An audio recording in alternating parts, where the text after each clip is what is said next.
നമ്മുടെ കോൺസ്റ്റിറ്റ്യൂഷനിൽ ഒരു കാര്യം പറയുന്നത് കൊണ്ട് ഇപ്പൊ ദൈവനാമത്തിൽ ഞാൻ സത്യപ്രതിജ്ഞ ചെയ്യുന്നു അങ്ങനെ പറയാം. അല്ലാണ്ട് ഇപ്പൊ സർക്കാർ ഉദ്യോഗസ്ഥർ അവർക്കൊക്കെ ഈ ആനുകൂല്യം ലഭിക്കുന്നതിന് അത്രത്തോളം ആവശ്യമുണ്ടോ എന്നുള്ളത് വിശ്വാസത്തിനെ തള്ളി പറയാൻ നമ്മൾ ആരുമല്ല. എല്ലാവർക്കും അവരുടേതായിട്ട് ഒരു വിശ്വാസങ്ങൾ കാണുമല്ലോ. അതിനെ ബേസ് ചെയ്ത് സത്യപ്രതിജ്ഞ ചെയ്യുന്നതല്ലേ എനിക്ക് തെറ്റായിട്ട് ഇതുവരെ വരെ തോന്നിയിട്ടില്ല. ഒന്നും നടന്നില്ലെന്നേ പറയാനിപ്പോൾ. ഒന്നും നടന്നില്ല. പോലീസിൻ്റെ പരമായിട്ടും ഒന്നും നടന്നിട്ടില്ല, നിയമപരമായിട്ടും ഒന്നും നടന്നിട്ടില്ല. കുറ്റം ചെയ്തവരെല്ലാം സുഖമായിട്ട് നാട്ടിൽ ഞെളിഞ്ഞ് നടക്കുന്നു.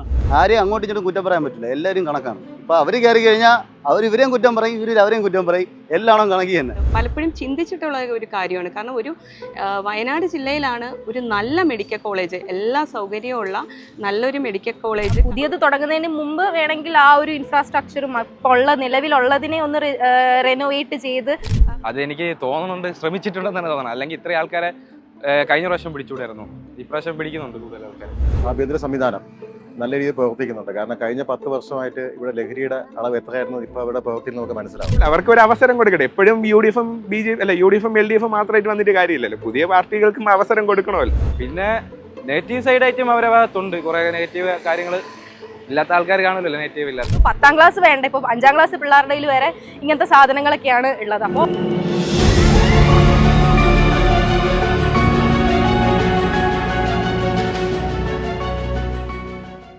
എനിക്ക് അവരുടെ ഭരണത്തെക്കുറിച്ച് വലിയ പ്രശ്നങ്ങളൊന്നുമില്ല. എനിക്ക് ഭയങ്കര സന്തോഷമാണ്. കാരണം ഇപ്പോൾ തന്നെ അനധികൃതമായി സ്ഥാപിച്ച കടകളും അതേപോലെ തന്നെ ഫ്ലെക്സ് ബോർഡുകൾ അതൊക്കെ നീക്കം ചെയ്യുന്നത് നല്ലൊരു പരിപാടി തന്നെയാണ്. വേറെ ആരും ഇതുവരെ ചെയ്തിട്ടില്ല. ഇപ്പോൾ CPM ഭരണത്തിൽ സമയത്ത് തന്നെ കുറേ അല്ലാതെ കെട്ടിപ്പൊക്കിയതും അതിൻ്റെ ഗുണ്ടാപ്പിരിവുകളും അതൊക്കെ ഉണ്ടായിരുന്നു. അപ്പം അത് ബേസ് ചെയ്ത് വെച്ച് നോക്കുവാണെങ്കിൽ ഇപ്പോൾ എന്തുകൊണ്ടും നല്ലൊരു പരിപാടി തന്നെയാണ്. എനിക്ക് ഇവരുടെ ഭരണത്തെക്കുറിച്ചൊരു വിരോധവും അങ്ങനെ പ്രശ്നങ്ങളൊന്നുമില്ല. സന്തോഷമാണ് ഇവിടുത്തെ ഭരണത്തെക്കുറിച്ച്. പക്ഷേ അത് എനിക്കൊന്നാ മറ്റേ കാപ്പ കേസ് പ്രതിയുടെ ബേസ് ചെയ്തിട്ടായിരുന്നല്ലോ പ്രശ്നം നടന്നത്. അതിപ്പം തെളിയിക്കട്ടെ, തെളിയിച്ച് വരട്ടെ. ഇപ്പോൾ കോടതി പ്രശ്നം നടക്കുമല്ലേ, അപ്പം അതൊക്കെ നടന്നു വന്നിട്ട് പറയാം. അപ്പോൾ എനിക്ക് സംബന്ധിച്ച് ഞാൻ ഇപ്പോൾ ബസ്സിൽ കയറുമ്പോൾ ഇപ്പോൾ ഈ നമുക്ക് സൗജന്യം കിട്ടുന്നത് നമുക്കൊരു നല്ല കാര്യം തന്നെയാണ്. പക്ഷേ ഇത് എത്രത്തോളം ഇത് അർഹതപ്പെട്ടവരിലേക്കാണോ പോകുന്നത് എന്നുള്ളൊരു സംശയമുണ്ട്. കാരണം ഇപ്പോൾ നമ്മളതിന് വേറെ എന്തെങ്കിലും ഒരു മാനദണ്ഡം വെച്ചിട്ട് ഇത് നടപ്പിലാക്കിയിരുന്നെങ്കിൽ കുറച്ചും കൂടി നല്ലതായിരുന്നു തോന്നുന്നുണ്ട്. ഇപ്പോൾ സർക്കാർ ഉദ്യോഗസ്ഥർ അവർക്കൊക്കെ ഈ ആനുകൂല്യം ലഭിക്കുന്നതിന് അത്രത്തോളം ആവശ്യമുണ്ടോ എന്നുള്ളത്, അതിൻ്റെ ആ സംഭവം നമ്മൾ അപ്ലൈ ചെയ്തപ്പോൾ അത് വേണ്ടവർക്ക് തന്നെയാണോ അത് എത്തിപ്പെടുന്നത് എന്നുള്ളത് ഒരു സംശയമുണ്ട്. നല്ലതെന്ന് തോന്നുന്ന ഒരുപാട് എനിക്ക് തോന്നുന്നു അവർ കുറേ വാഗ്ദാനങ്ങളൊക്കെ നൽകിയിട്ടുണ്ട് നമുക്ക്. അതിൽ മെയിനായിട്ട് എനിക്ക് തോന്നുന്നു യങ്സ്റ്റേഴ്സിനെ കൂടുതൽ അട്രാക്ട് ചെയ്യുന്നത് മോഡിഫിക്കേഷൻ ആയിരിക്കും, വണ്ടി മോഡിഫിക്കേഷൻ. അപ്പോൾ അതിൻ്റെ കുറേ റൂൾസും എന്തൊക്കെ ചെയ്യാൻ പാടില്ല എന്നുള്ളതൊക്കെ അവരിങ്ങനെ കൊടുത്തിട്ടുണ്ട്. പിന്നെ മെയിനായിട്ടൊരു വിവാദം എന്നൊക്കെ പറയാനാണെങ്കിൽ എനിക്ക് തോന്നുന്നു നമ്മുടെ ഓർഡിനറി KSRTC ബസ് വിമൻസിനൊക്കെ ഫ്രീ ആക്കിയതാണ്. അത് ആക്ച്വലി നല്ലൊരു തീരുമാനമാണ്. പക്ഷേ അത് കുറച്ചും കൂടെ നല്ല ആവണമായിരുന്നെങ്കിൽ നമുക്കിപ്പോൾ കുട്ടികൾക്ക് അല്ലെങ്കിൽ വയസ്സായവർക്ക് ഇവർക്കൊക്കെ ഫ്രീ ആയിട്ട് ആ യാത്ര കൊടുത്തിരുന്നെങ്കിൽ കുറച്ചും കൂടെ ബെറ്റർ ആയിരുന്നു തോന്നുന്നത്. വിമന് മാത്രം എന്ന് ഒരു സ്കീം വേണ്ടായിരുന്നു എന്നാണ് ഒരു അഭിപ്രായം എനിക്ക്. ഇപ്പോൾ ഈ തുടക്കത്തിൽ ഇതെല്ലാം ചെയ്യുന്നുണ്ട്, അത് നല്ലൊരു തുടക്കം തന്നെയാണ്. അതായത് പറഞ്ഞ കാര്യങ്ങളൊക്കെ അവർ അതിൻ്റെ ഇനീഷ്യേറ്റീവ് എടുത്ത് ചെയ്യുന്നുണ്ട്. ഇനി നമുക്ക് മുമ്പോട്ട് പോകുമ്പോൾ അത് നന്നായി കൊണ്ടുപോയാൽ അത്രയും നല്ലത്. ആര് ഭരിച്ചാലും ആര് ഭരിക്കുന്നു എന്നില്ലല്ല, ചെയ്ത കാര്യങ്ങൾ നമ്മുടെ നാട് നന്നാവാൻ നമുക്ക് എന്തൊക്കെ ചെയ്തു തരുന്നു, എന്തൊക്കെ വാഗ്ദാനങ്ങൾ ചെയ്യുന്നു, അതിലാണ് കാര്യം. ഈ ബസ്സിൻ്റെ കാര്യത്തിൽ മാത്രം ചെറിയൊരു അഭിപ്രായം എന്ന് പറയുന്നത് വിമൻ എന്നൊരു ഇത് മാറ്റിയിട്ട് കുട്ടികൾക്കും പറ്റാത്ത ആൾക്കാർക്കും വയസ്സായവർക്കും അങ്ങനത്തെ ആൾക്കാർക്കൊക്കെ ഒരു ഫ്രീ ബസ് റൈഡ് കൊടുത്തിരുന്നെങ്കിൽ കുറച്ചും കൂടെ നല്ലതായിരുന്നു. യുവാക്കൾക്ക് സത്യം പറഞ്ഞാൽ മോഡിഫിക്കേഷൻ്റെ ഒരു സാധനം വരുമെന്ന് പറയുന്നത് അത് വന്നാൽ കൊള്ളായിരിക്കും. കുറച്ച് റൂൾസ് കാര്യങ്ങളെല്ലാം വന്നിട്ടുണ്ട്. അതേപോലെ ഇപ്പം അത് പ്രാബല്യത്തിൽ വരികയാണെങ്കിൽ അടിപൊളിയായിരിക്കും. എന്നെ പോലെയുള്ള പാവങ്ങൾക്ക് ഒരുപാട് പ്രതീക്ഷയുണ്ട്. UDF-ന് ഒരുപാട് മാറ്റങ്ങളുണ്ട്. പിന്നെ പഴയ LDF-നെ പോലെയുള്ള ഭരണമല്ല. UDF-ന് നല്ല ഇച്ചിരി മാറ്റമുണ്ട്. അവർക്ക് മാറ്റാൻ കഴിയുമെന്നാണ് എനിക്ക് തോന്നുന്നത്, എൻ്റെ വിശ്വാസം. മാറ്റിയാൽ കൂടെ നല്ലത്.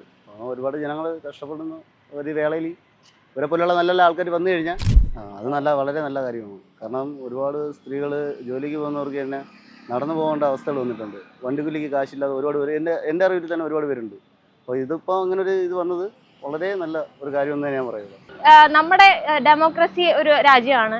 അത് കണക്ക് തന്നെ നമ്മുടെ ഇന്ത്യൻ കോൺസ്റ്റിറ്റ്യൂഷൻ കുറേ കാര്യങ്ങൾ പറയുന്നുണ്ട്. നമുക്ക് ഒന്നെങ്കിൽ കോൺസ്റ്റിറ്റ്യൂഷൻ്റെ പേരിൽ സത്യപ്രതിജ്ഞ ചെയ്യാം, അല്ലെങ്കിൽ ഈശ്വരനാമത്തിൽ എന്ന് പറഞ്ഞ് നമുക്ക് സത്യപ്രതിജ്ഞ ചെയ്യാം. ഇന്ന ദൈവത്തിൻ്റെ പേരിൽ എന്ന് പറയേണ്ട കാര്യമില്ല. എടുത്തെടുത്ത് ഓരോ ദൈവത്തിൻ്റെ പറയേണ്ട കാര്യം ഉണ്ടെന്ന് എനിക്ക് തോന്നുന്നില്ല. അതിപ്പം ഓരോരുത്തർക്ക് വിശ്വാസമുണ്ട്, അത് അക്സെപ്റ്റ് ചെയ്യുന്നുണ്ട്. പക്ഷേ ഇപ്പം നമ്മുടെ കോൺസ്റ്റിറ്റ്യൂഷനിൽ ഒരു കാര്യം പറയുന്നത് കൊണ്ട് ഇപ്പോൾ ദൈവനാമത്തിൽ ഞാൻ സത്യപ്രതിജ്ഞ ചെയ്യുന്നു അങ്ങനെ പറയാം. അല്ലാണ്ട് ഇപ്പം ഞാൻ കേട്ടത് ഈ ആറ്റുകാലമ്മയുടെ നാമത്തിൽ സത്യപ്രതിജ്ഞ ചെയ്യുന്നു, അങ്ങനെ ഒരു ദൈവത്തിന്റെ എടുത്തെടുത്ത് പറയുന്നതിലോട് എനിക്ക് താല്പര്യമില്ല. ആക്ച്വലി ഈശ്വര നാമത്തിൽ സത്യപ്രതിജ്ഞ ചെയ്യുന്നു എന്ന് പറഞ്ഞാൽ കുഴപ്പമില്ല. ശരിക്കും പറഞ്ഞാൽ ഇപ്പൊ സൊസൈറ്റി വെച്ച് നോക്കുമ്പോൾ രണ്ടഭിപ്രായം കാണും. ഒരാൾ പറയും ദൈവത്തിനെ വലിച്ചടയ്ക്കേണ്ട ആവശ്യമില്ല എന്ന് പറയുന്നു. പക്ഷെ എൻ്റെ ബേസിൽ പറഞ്ഞു കഴിഞ്ഞാൽ അവർക്ക് സ്വയം ഇഷ്ടമാണല്ലോ. ആർക്കൊക്കെ ആരെ ഇപ്പം മുസ്ലിമുകൾ പറഞ്ഞു അതിന് പ്രശ്നമില്ല, ക്രിസ്ത്യൻസിന് അത് അവരുടെ ഒരു വിശ്വാസത്തിന് പരമായിട്ട് അവർ പറയുന്നതാണ്. അവരുടെ വിശ്വാസത്തിനെ തള്ളി പറയാൻ നമ്മൾ ആരുമല്ല. എല്ലാവർക്കും അവരുടേതായിട്ട് ഒരു വിശ്വാസങ്ങൾ കാണുമല്ലോ. അതിനെ ബേസ് ചെയ്ത് സത്യപ്രതിജ്ഞ ചെയ്യുന്നതല്ല എനിക്ക് തെറ്റായിട്ട് ഇതുവരെ അവർ തോന്നിയിട്ടില്ല. അവർക്ക് വിശ്വാസമുള്ള ദൈവങ്ങൾ അവർ വിളിക്കുന്നു, അവർ പറയുന്നു. അതേപോലെ മറ്റുള്ള മതങ്ങൾക്ക് അങ്ങനെ ചെയ്യാം. അതിനൊരു പ്രശ്നമായിട്ട് എനിക്ക് തോന്നുന്നില്ല. അതിപ്പോൾ ആരും അതൊരു പ്രശ്നമായിട്ട് ക്രിയേറ്റ് ചെയ്ത് കാണുന്നില്ല.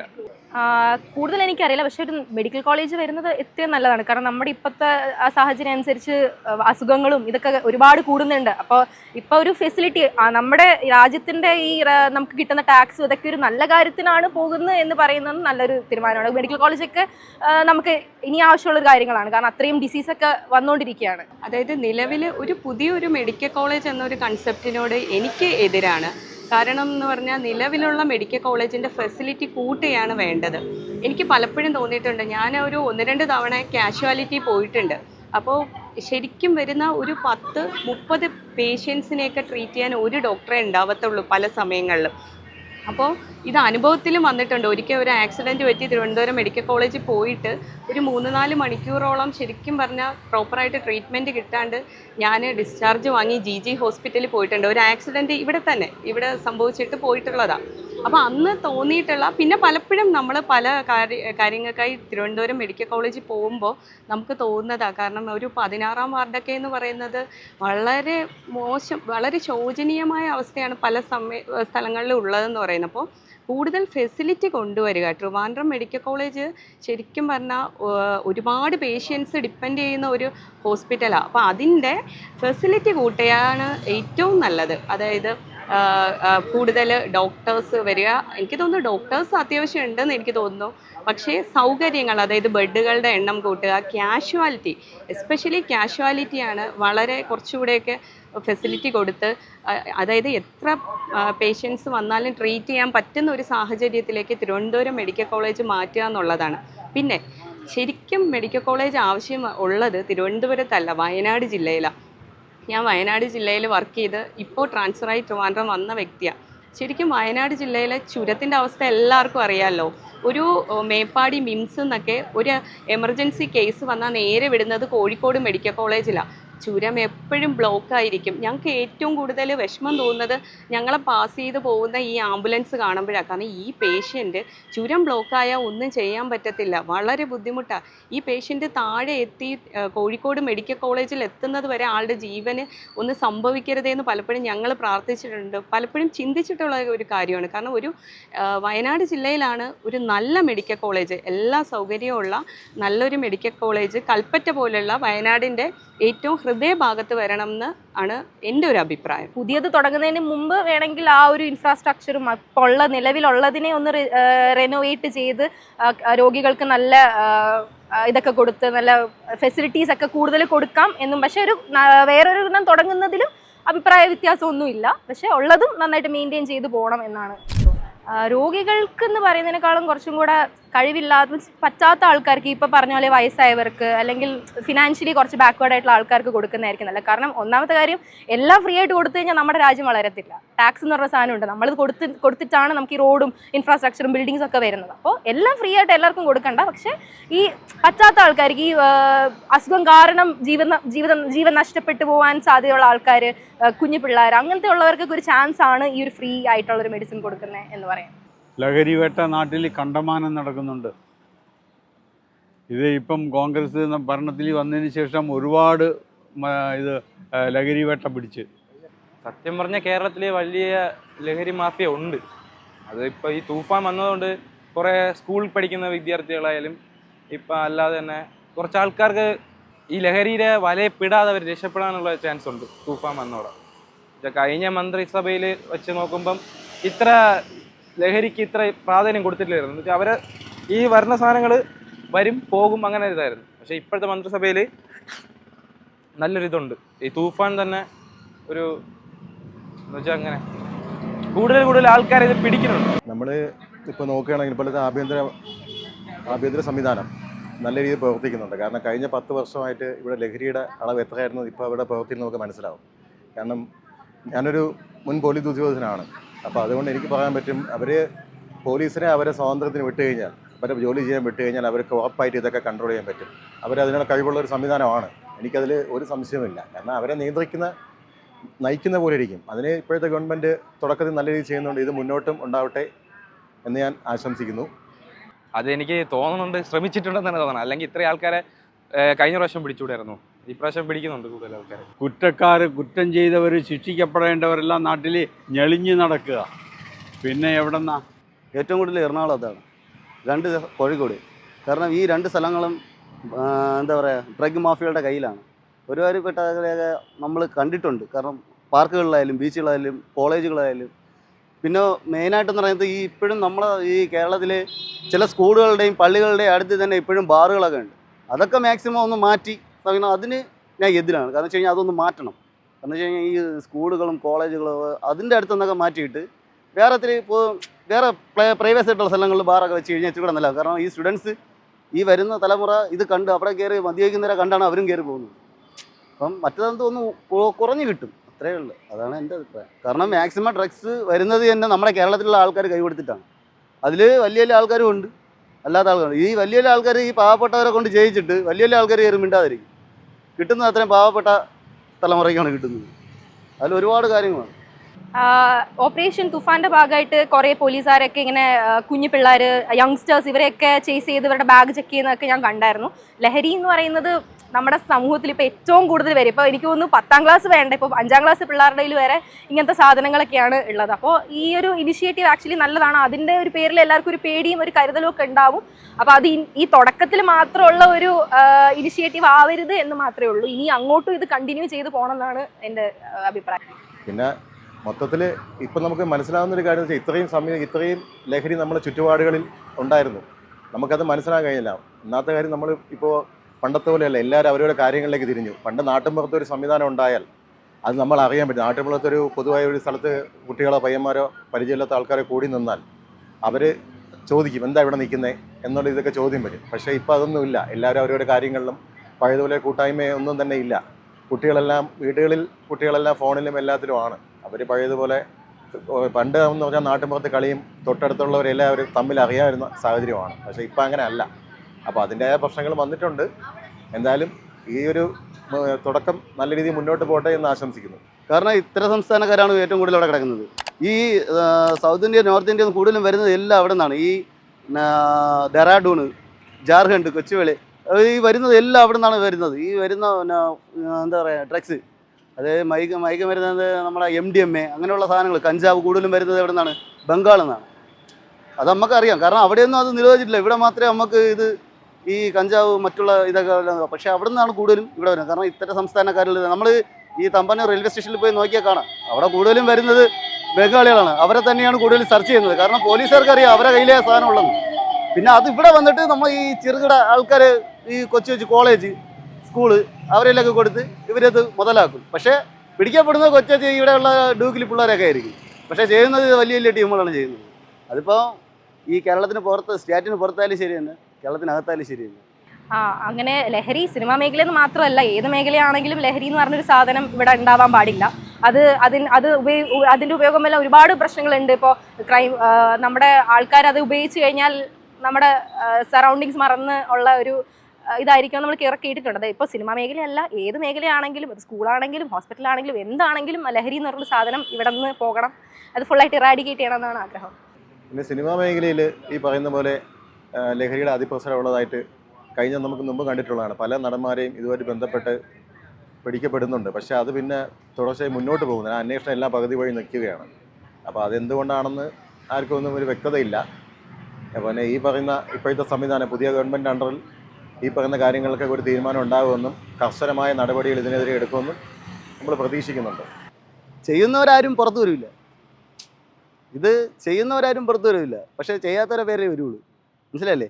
ഇതിപ്പോൾ സിനിമ ആർട്ടിസ്റ്റുകൾക്ക് ഇപ്പം ഒരു പണ്ടൊക്കെ എന്ന് വെച്ച് കഴിഞ്ഞാൽ സിനിമ ആർട്ടിസ്റ്റുകൾക്കൊക്കെ അവരുടെ ആ ഒരു ലൈഫ് വെച്ചാണ് അവർ അഭിനയിച്ച് അവരുടെ ഇത് പഠിക്കുന്നത്. പക്ഷേ ഇപ്പോഴുള്ള ആൾക്കാർ അങ്ങനെയല്ല. ഇപ്പോഴുള്ളതെന്ന് വെച്ച് കഴിഞ്ഞാൽ എല്ലാം ഇഞ്ചക്ഷൻ അടിച്ച് മറ്റേ ഡ്രഗ്സ് ഉപയോഗിച്ചാലേ അവർക്ക് അഭിനയം വരുള്ളൂ. പണ്ടുള്ള ആൾക്കാർ അങ്ങനെയല്ല, അവരെ ജീവിതങ്ങൾ വെച്ച് തന്നെയാണ് അവർ അഭിനയിച്ച് ജീവിച്ച് പോകുന്നത്. പക്ഷേ ഇപ്പോഴുള്ള മേഖലയുള്ള എല്ലാം ഞാൻ പറയുന്നത് ഭൂരിഭാഗം ഒരു 99 ഇപ്പോൾ ഇറങ്ങിയ ന്യൂ ജനറേഷൻ പിള്ളേരാണ് കൂടുതലും ഡ്രഗ്സ്. സത്യം പറഞ്ഞാൽ അൾട്ടിമേറ്റ് എന്ന് പറയുമ്പോൾ ഇവർ പൈസയ്ക്ക് വേണ്ടിയാണ് ചെയ്യുന്നതെന്നാണ് എനിക്ക് തോന്നുന്നത്. എന്നുവെച്ചാൽ ഈ നിസ്സാര ഈ ലഹരി വിൽക്കുമ്പം ആദ്യം അവർക്ക് ഫ്രീ ആയിട്ട് കൊടുക്കും, പിന്നെ രണ്ടാമത് പൈസ ചോദിക്കും. ഇതിൽ അടിക്കാവുന്നവർ ഇത് പൈസ കൊടുത്ത് വാങ്ങും. ഇപ്പം പൈസയാണ് മെയിൻ എന്നാണ് എനിക്ക് തോന്നുന്നത്. അതിന് വേണ്ടിയായിരിക്കും ഇത്രയും ലഹരികൾ കൊച്ചു പിള്ളേരെ തന്നെ ഇറക്കുന്നത്. വീട്ടിൽ നിന്ന് തന്നെ മോട്ടിച്ചും അല്ലാതെയും പുറക്കൊക്കെ കുറേ പൈസകളൊക്കെ കൊണ്ടുവന്ന് കൊടുക്കുന്നതായിരിക്കാം, അറിഞ്ഞൂടാ. തീർച്ചയായിട്ടും അറിയിക്കും. അത് തീർച്ചയായിട്ടും എൻ്റെ അച്ഛൻ പോലീസുകാരനാണ്, അപ്പോൾ എൻ്റെ അച്ഛനടുത്ത് തന്നെ പറഞ്ഞാൽ മതിയാവും. മാറ്റങ്ങളിലേക്ക് വരണമെന്ന് അവർ ആദ്യമേ ഇലക്ഷനിൽ നടക്കുമ്പോഴേ പറഞ്ഞു. പക്ഷേ ഒരു മാറ്റത്തിലും വരാൻ അവർ കൊണ്ട് സാധിക്കുന്നില്ല. ചെയ്തു വരുന്നതെല്ലാം കുഴപ്പത്തിലേക്ക് ചാടുക. ഇപ്പം വീര്യം കുറഞ്ഞ മദ്യം, ഈ വീര്യം കുറഞ്ഞ മദ്യം വന്നു കഴിഞ്ഞാൽ അത് സ്കൂൾ കുട്ടികൾ തൊട്ട് LKG പഠിക്കുന്ന കുട്ടികൾ തൊട്ട് കുടിക്കാൻ തുടങ്ങും. ടീച്ചർമാർ കുടിക്കാൻ തുടങ്ങും, വിദ്യാർത്ഥികൾ കുടിക്കാൻ തുടങ്ങും, അധ്യാപകർ കുടിക്കാൻ തുടങ്ങും, സകല പബ്ലിക്കെല്ലാം കുടിക്കും. എല്ലാവരും കുടിച്ച് കുറേ നാൾ കഴിയുമ്പോൾ ഒരു 5 വർഷം 6 വർഷം 10 വർഷമൊക്കെ കഴിയുമ്പം അവർക്ക് പിന്നെ വീര്യം കൂടിയതിലേക്ക് പോകും. പിന്നെ വീര്യം കൂടിയതിലേക്ക് പോയി കഴിഞ്ഞാൽ പിന്നെ ആരും താഴത്തോട്ട് വരത്തില്ല. പിന്നെ എല്ലാവരും വീര്യം കൂടിയതിലേക്ക് നോക്കി പോവുക. അപ്പം മദ്യത്തെ വളർത്തുന്ന ഒരു നയമായിട്ട് വരും. അപ്പം മദ്യത്തെ വളർത്തുന്ന ഒരു നയമായിട്ട് വരാനാണോ കോൺഗ്രസ് വാഗ്ദാനം കൊടുത്തതെല്ലാം? അല്ല, കോൺഗ്രസിൻ്റെ നയമേ അതല്ല. മദ്യപാനത്തിൽ നിന്ന് എടുത്ത് മാറ്റുന്നതാണ്. പക്ഷേ അവരെ കൊണ്ട് മാറ്റാൻ കഴിയുന്നില്ല, അത് വിട്ടുമാറാനും കഴിയുന്നില്ല, അതിലേക്ക് പോയി വീണുകൊണ്ടിരിക്കുക.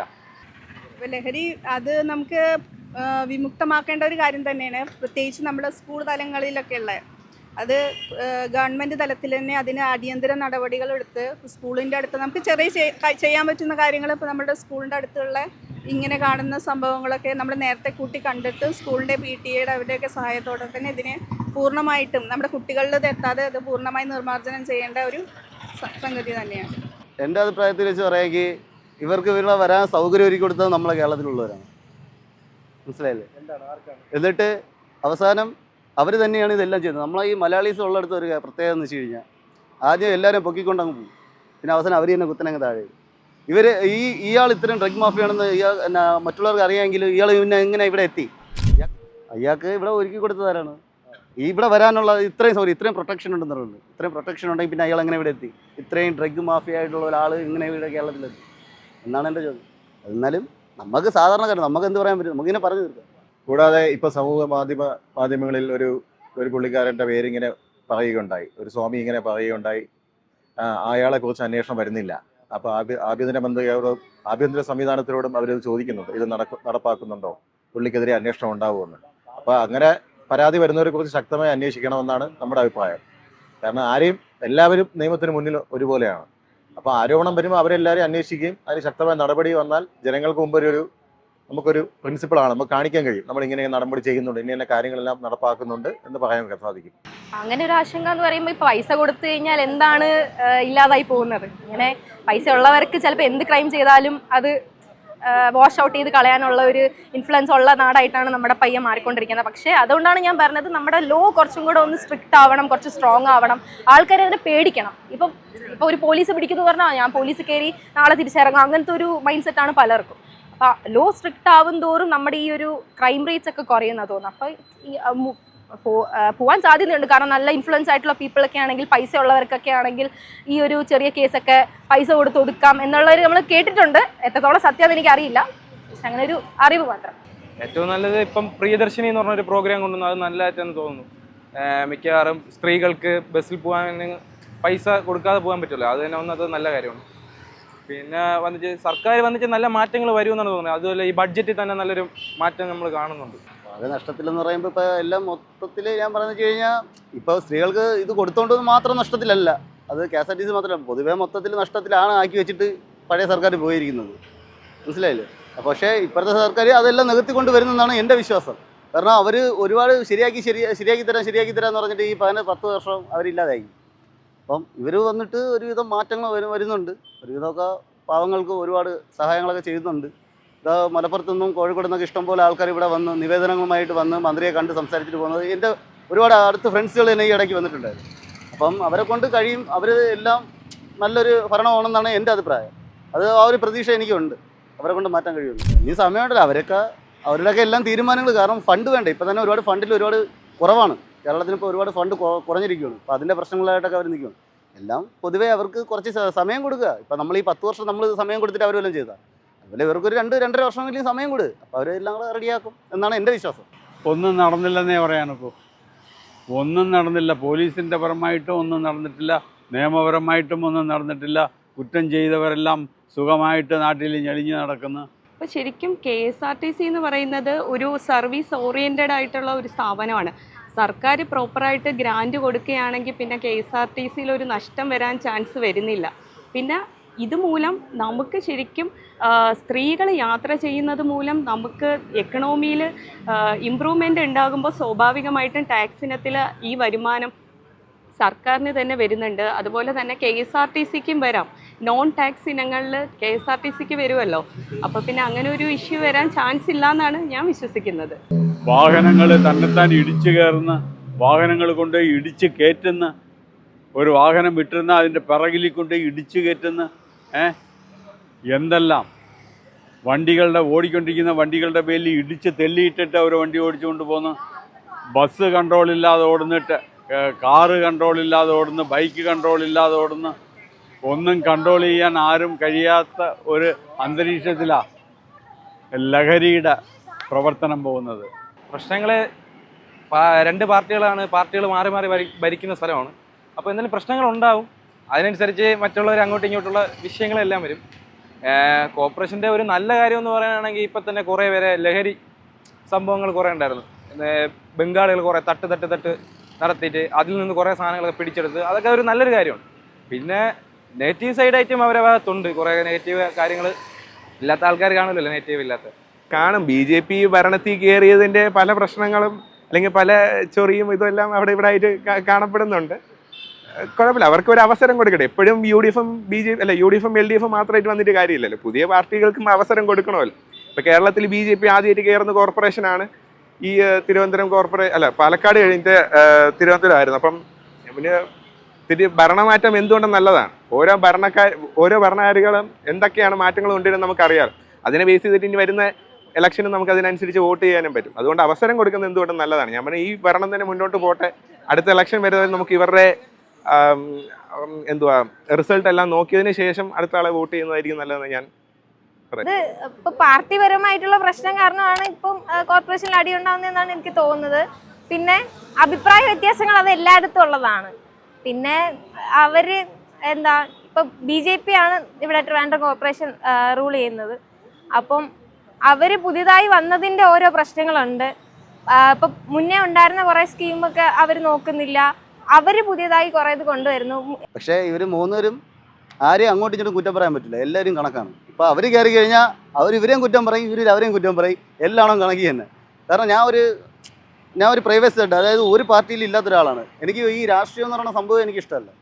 അപ്പോൾ ഞാൻ പറയാമെന്ന് വെച്ച് കഴിഞ്ഞാൽ ഇവർ 3 എണ്ണം കണക്കി തന്നെ. എനിക്ക് ആരെയും ഒന്നും കുറച്ചും കൂട്ടിയും പറയാൻ പറ്റില്ല. പിന്നെ ഇപ്പോൾ ഈ വന്ന UDF സർക്കാർ ഇപ്പോൾ എന്തൊക്കെയോ നല്ല കാര്യങ്ങൾ ചെയ്യുന്നുണ്ട്. അതുകൊണ്ട് നല്ല കാര്യങ്ങൾ ആര് ചെയ്യുന്നോ അവർക്ക് ഞാൻ സപ്പോർട്ടാണ്. അത്രയേ ഉള്ളൂ. അതിപ്പോൾ BJP ആയാലും കോൺഗ്രസ് ആയാലും കമ്മ്യൂണിസ്റ്റ് ആയാലും നല്ല ജനങ്ങൾക്ക് വേണ്ടി, പാവപ്പെട്ടവർക്ക് എന്ത് നല്ല കാര്യം ചെയ്യുന്നോ അവർക്ക് ഞാൻ സംഭവം രണ്ടുപേരും ഒത്തു നിൽക്കും. കാരണം BJP എങ്ങനെയെങ്കിലും ഒതുക്കി നീക്കാൻ വേണ്ടിയിട്ട് പലതുണ്ട്. ഞാൻ എൻ്റെ അഭിപ്രായത്തിൽ അവർക്കൊരു അവസരം കൊടുക്കട്ടെ. അവർ എങ്ങനെയാണെന്ന് വെച്ച് കഴിഞ്ഞാൽ കയറി വരട്ടെ. അവരെ കൊണ്ട് നല്ലത് ചെയ്യാൻ പറ്റി കഴിഞ്ഞാൽ നല്ലതല്ലേ. നമ്മൾ നല്ലത് കണ്ടാൽ നല്ലതെന്ന് പറയണം, ചീത്ത കണ്ടതിന് ചീത്തതെന്ന് പറയണം. ഞാൻ അതിൽ നിൽക്കുന്ന ആളാണ്. ഞാൻ പാർട്ടി ബേസ് ചെയ്ത് നിൽക്കുന്നതല്ല. ഇപ്പോൾ CPM-നാണെങ്കിലും ശരി, UDF-നാണെങ്കിലും ശരി, നല്ലതുണ്ട്, ചീത്തതുമുണ്ട്. അപ്പോൾ എന്തുകൊണ്ടും ഞാൻ പറഞ്ഞു, ഇപ്പോൾ BJP-യുടെ നല്ല വശങ്ങളുമുണ്ട്, ചീത്ത വശങ്ങളുമുണ്ട്. അവന് ഏതാണ് ഏറ്റവും ജനങ്ങളുടെ അഭിപ്രായത്തിൽ ഏറ്റവും കൂടുതൽ നല്ലോണം ഈ റൂൾ ചെയ്യുന്നതിനനുസരിച്ച് ഒരു മാർക്ക് പോലെ സിസ്റ്റം വല്ലതും കൊണ്ടുവരുവാണെങ്കിൽ അത്രയും നല്ലതായിരിക്കും. മെയിനായിട്ട് എനിക്ക് പറയാനുള്ളത്, നമ്മുടെ ഒരു ലോ എന്നൊക്കെ പറയുന്നത് ഭയങ്കര സ്ട്രോങ് അല്ലായിട്ട് തോന്നുന്നു. ലൈക്ക് ഈ ദുബായ്, അറബ് കൺട്രീസിലൊക്കെ വെച്ച് നോക്കുമ്പോൾ അല്ലെങ്കിൽ വേറെ കൺട്രീസൊക്കെ വെച്ച് നോക്കുമ്പോൾ നമ്മുടെ ലോ കുറച്ച് സ്ട്രോങ് അല്ലാത്ത പോലെ തോന്നുന്നു. അതുകൊണ്ടായിരിക്കാം ചിലപ്പോൾ ഈ നമ്മുടെ കുറേ പ്രശ്നങ്ങളും അടിപിടി, മർഡർ അതൊക്കെ ഉണ്ടാവുന്നത് അതുകൊണ്ടായിരിക്കും. അപ്പോൾ ഈ ജസ്റ്റിസ് ഡിലേഡ് എന്ന് പറയുന്നത് ജസ്റ്റിസ് ഡിനൈഡ് എന്ന് പറയത്തില്ലേ. അപ്പോൾ അതുപോലെ ആ ഒരു പോയിന്റ് കുറച്ചും കൂടെ ഒന്ന് ഫോക്കസ് ചെയ്യണം. പക്ഷേ കുറച്ചും കൂടെ സ്ട്രോങ് ആവുന്നതോറും നമ്മുടെ രാജ്യത്തുള്ള ക്രൈംസ് ഒക്കെ കുറയുമെന്ന് തോന്നുന്നുണ്ട്. അപ്പോൾ അതിലേക്ക് ഒരു ഫോക്കസ് കൊടുത്താൽ വളരെ നല്ലത്.